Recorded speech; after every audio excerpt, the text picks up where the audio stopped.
Experiencing playback problems with your Lorex DVR?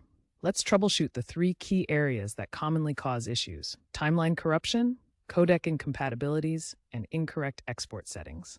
First, timeline issues. Ensure your DVR's internal clock is synchronized with an NTP server for accurate timestamps. Problems here often show as gaps or skips in recordings, making footage appear incomplete.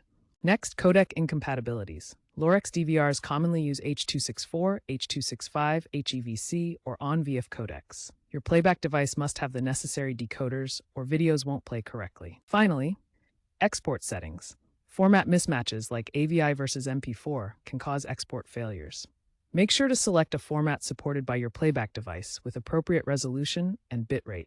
By addressing these three areas, timeline synchronization, codec compatibility, and export settings, you can resolve most Lorex DVR playback issues and ensure smooth video access. Start with a hard reset of your Lorex DVR and update to the latest firmware via the Lorex website.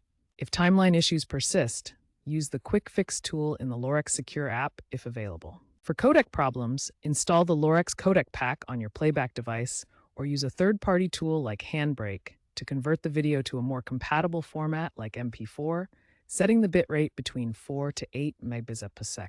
When exporting, double-check the resolution and container format.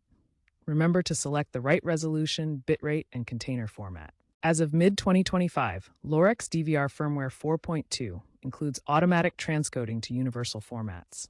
If issues continue, consult the Lorex support forum or consider cloud-based playback for better compatibility.